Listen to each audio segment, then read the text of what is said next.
Hello, Steve, and welcome. And thank you so much for joining us today. How are you today? I'm doing fantastic. How are you? I'm really great. Thank you so much, Steve. So tell us a little bit about yourself. So what do you do currently? Currently, I'm a real estate person. So I sell, buy houses, and then I'm also an investor for real estate. Fantastic. And how long have you been doing this business for? This is my second year, and I've been doing other things before. Yes. Okay.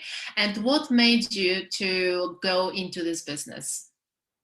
Well, I had a passion for real estate. I like to see something coming from scratch, something that you create with your own hands. You get a building that's almost in demolition, but you convert it to something very beautiful. I just like to see something transform from something that other people overlook to something that's great, and everybody can say, wow, this is a great transformation. So just like the transformation process. That's fantastic. So a lot of creativity in your mind, isn't it? Yes, yes, absolutely. That's amazing. And when did you decide to move into it? 2 years ago, but did you think about it for a long time about this business, or did it just sort of happen one day that this is what you wanted to do? It was in the back of my mind as a seed. I think I was interested. I used to be very interested in watching, for those of us who are in the States, HGTV. I don't know if in the UK you have HGTV. Yes, so I used to watch that show. For some reason, I gravitate towards those renovations, fixer-uppers, and all these things. And lo and behold, it's something that I was very interested in, and then I started pursuing it very seriously in the last couple of years. Fantastic. And what did you do before the couple of years? What was your background before then? Yeah, my background was computer science, so I was in IT. So I graduated with a degree in computer science. Okay. Yep. And how did you enjoy that job? Well, I worked on that job for some time, and then back in 2015, that's when I got laid off from my IT position. In IT, everything changes all the time. Your job can be replaced in a second because there's always advancements and all these things, and you have to keep up with the program and learning and certifications and all these things. Every year you have to certify yourself, you have to increase your knowledge and all these things. Mm-hmm. So I started not really liking being in a cubicle working on the computer. And I think it ended 2015, and that's when I got laid off. Was the best time of my life, was the best turning point in my life.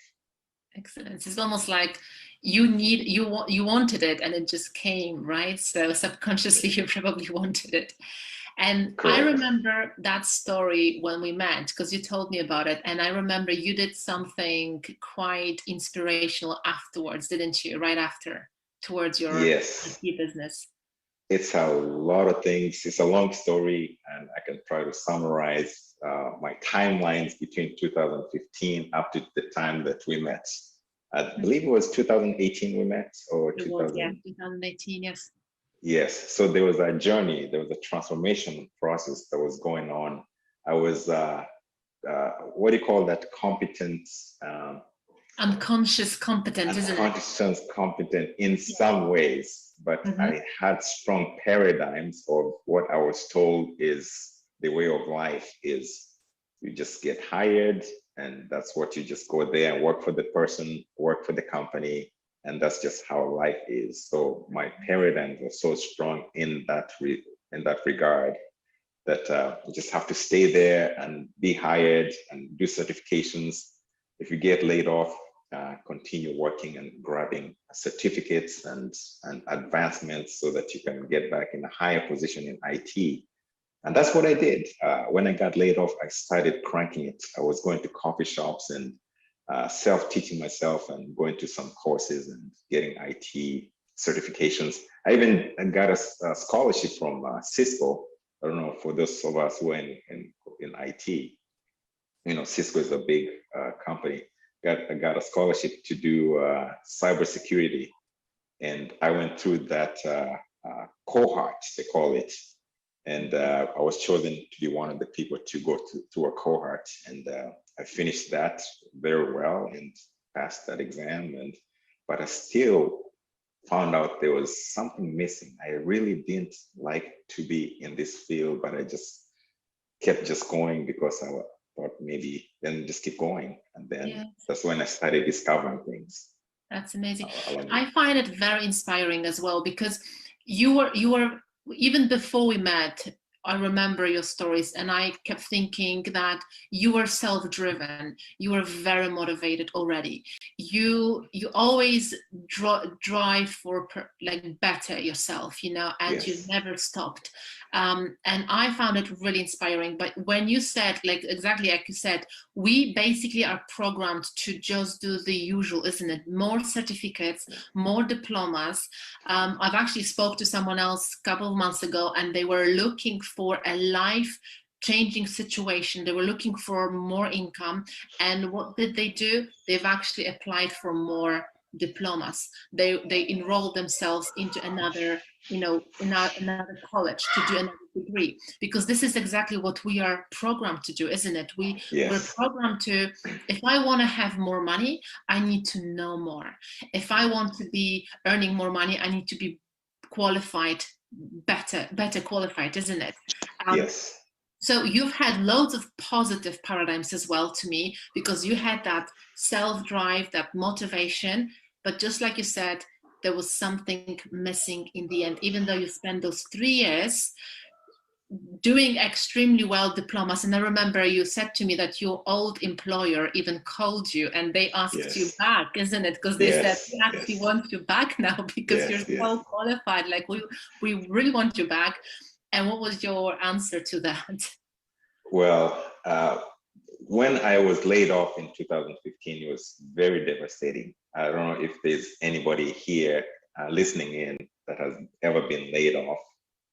Unexpected, you know, you just go to work that morning knowing that you're going to sit on your cubicle and you're going to do your work, and then you get a call to see the boss in the office, and then they give you the news that we have to cut, you know, few personnel, and you have to go home. And then in your mind you panic. You're like, how am I going to pay my mortgage? How am I going to pay my bills? How am I going to live? How am I going to survive? It was the longest drive home. But lo and behold, that was the best thing that has ever happened in my life, because it actually forced me to open up my mind to see that life is not just going to work and going back home and continuing the cycle over and over and over again. Because once that cycle is broken, you panic. But when you panic, that's actually one of the best things that can happen to you, because your creativity gets activated. Absolutely. You know? Absolutely. Yes. And this is something you knew and you did before we even met, which is incredible. And then when we met, you said you were already searching for more, isn't it? You've already been listening to Bob for a while. You've been listening to other great minds in history.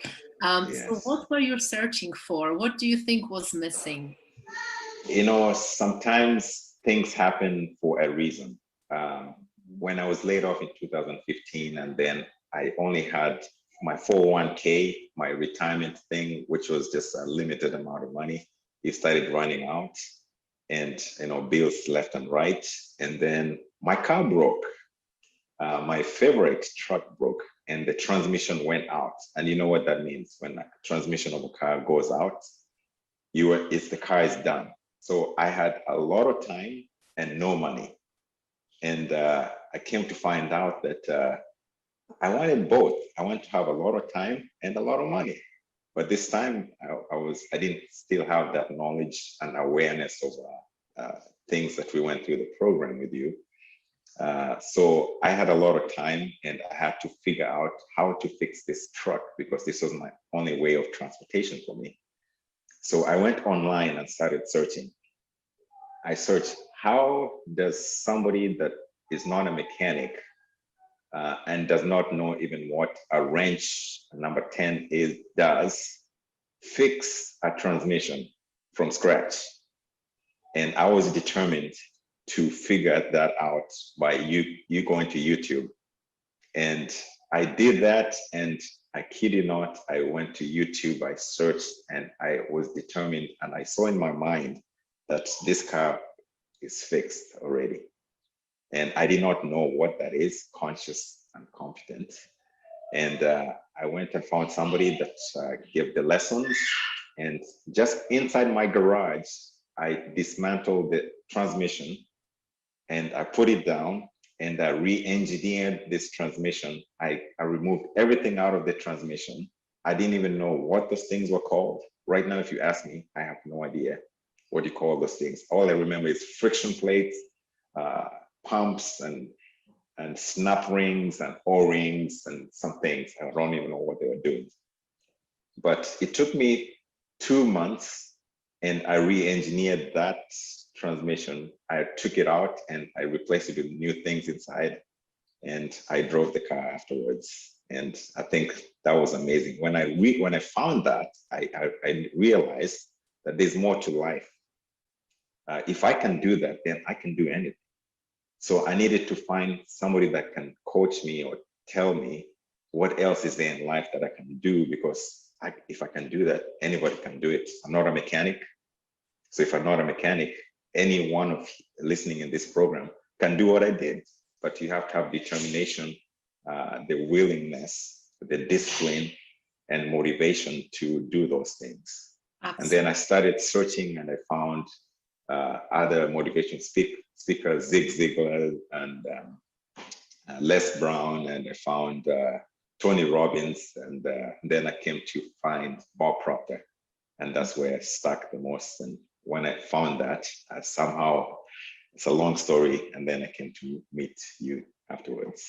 And what has inspired you in all these people? What was so powerful about the messages, all these people that you've mentioned, that they were talking to, that they were talking about, that you actually thought, that's what I want to be studying? Like, do you remember any particular moment, or do you just think that that was just something about, like you said, you wanted to grow more towards the mindset and to really become financially free in that area? Yeah, it was actually not necessarily finances, but just opening my mind.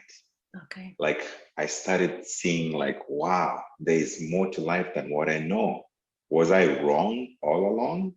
Or were the people that were meant good in my life just didn't know, were just aware of just a tiny little bit of what's out there? And it's like, I felt like the box was open, the lid was open, and I could see the sky, I could see the sun, that there's more to life. There's all these little goals that I had so small goals that to me were just normal. Just like this book that I was reading, Outwitting the Devil, which when it says about drifting, people drift in life. Mm-hmm. And you just drift in life doing the same thing over and over, expecting different results, but nothing is changing. You get frustrated, you keep on going this cycle. And then it leads to hypnotic rhythm, which is solidifies those cycles, that it becomes just part of you. So all these people, they taught me that life, there's more to life than what you see. You know, those are the paradigms, strong paradigms we have, that just what your parents taught you, what the schools taught you, people around you taught you, your environment, and it just puts you in a small box, and you stay in that box, not knowing that your potential is greater than what's in that box. That's so true, and it's beautifully described. I love it. I love it. So then, could you share with us what has changed since then you and I met and we started working together, how your life has changed since then? I remember very well, because it was I had so small goals that I feel embarrassed to even share. I was like, oh, I want to make $3,800. So I start my uh, a real estate business and all these things. I was like, wow, what? So small goals that nobody had taught me that you could just open up that lid and your potential is unlimited, it's endless. I remember then I started studying with you, and we started studying about paradigms and how you can unlock that and how you can visualize and what you want, and you can manifest those things. And then I remember I started going through this auction, and in my bank account, I don't have much money there. And then I went through this auction to purchase my first real estate property with money that I did not have, but I had this strong feeling, uh, this I cannot even describe it, that it's going to happen. I bid, and it was many thousands of dollars. I did not have that money, but I knew I would think I was given 48 hours to come up with the money. And I did not know. I remember I talked to you and I wrote that check. Then we talked about it, and I said, this money is going to come from wherever it's coming from. And I have 48 hours, and I wrote the check. I said, I'm going to get it. And long story short, it's a long story, but long story short, I was able to find two investors that got into this deal with me. I explained to them, and they bought into my dreams. And they got in, and we were able to purchase the property with money that I did not know where it's going to come from. And I had 48 hours, but I had a strong feeling I will get it. And indeed, I get it. Amazing. I love this story so much because, yes, we did talk about it, but in the end, you did it. You did it with faith, not with fear, because it worked. And that's exactly what we always talk about in my training, in my workshops. When you step into this unknown, even though you don't have what it takes that moment, when you step into the unknown with faith, because the faith comes from understanding, isn't it? And from the strong desire, the universe always provides you with certain people that literally come in there. They are provided, you meet those people, or they come to your mind or provide you with certain solutions, literally through your mind, through your ideas. It provides when you step in, isn't it? Correct. Beautiful. And so making a long story short from then, would you say that right now it's a never-ending journey, isn't it? I can't probably say that right now you're settled, because I know you're not, because you're have never stopped. And from time to time, I reach out to you just to say, hey, Steve, how are you doing? And you always have an incredible story to tell me, and you're doing something else constantly. But would you say right now that with the knowledge that we are sharing here in TIR, thinking into results, would you say that this is something that gives you that freedom to create what you desire? And now, like before we met, you were successful already, you were driven, you had the motivation, you had the desire, but like you said, you were doing this unconsciously, isn't it? This is where many people create the success without understanding what's happening.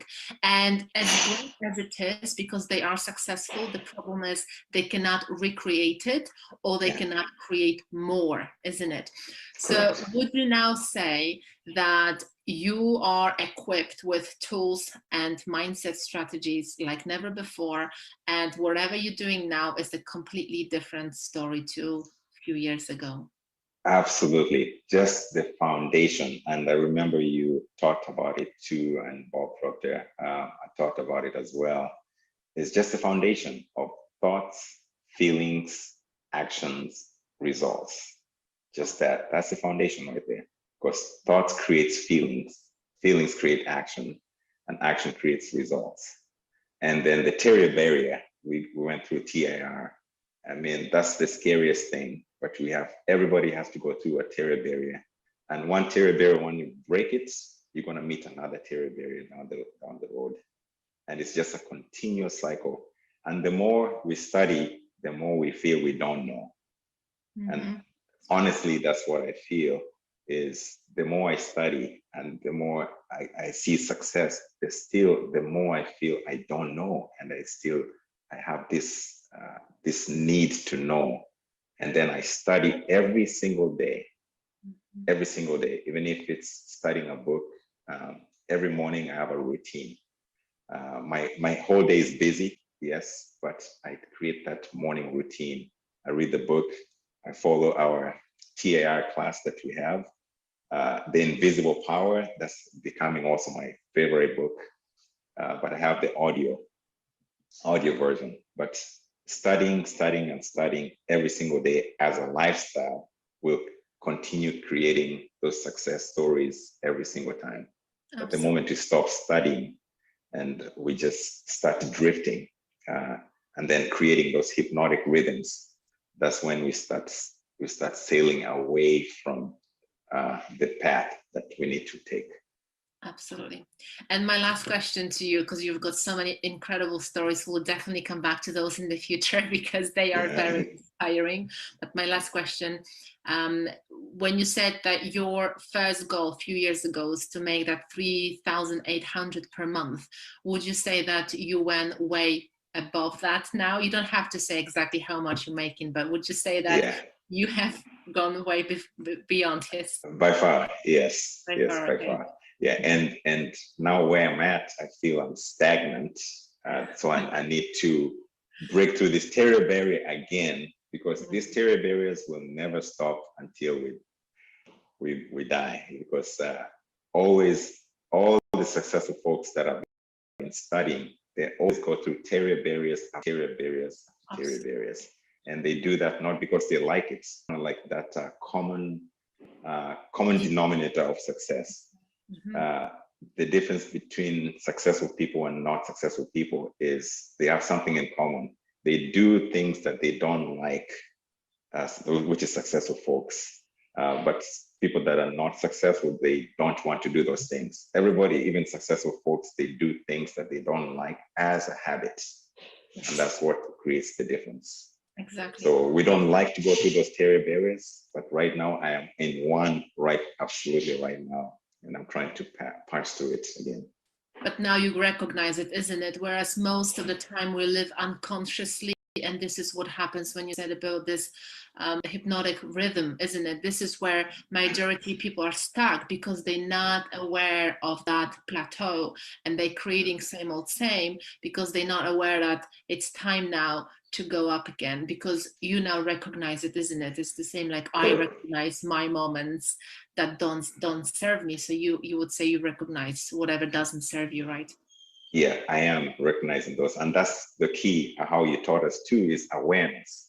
Awareness is such an important concept that you need to be aware of these things. And now I'm like, wow, I have such a long way to go to get to where I need to be, but I will continue step by step until I get where I need to be. But the terror barriers will always be there. And that's the most scariest thing in all folks that are pushing towards success, because you're going to be hitting terror barriers after terror barriers. Whether you like it or not, you have to keep going and keep breaking through those, and one step at a time.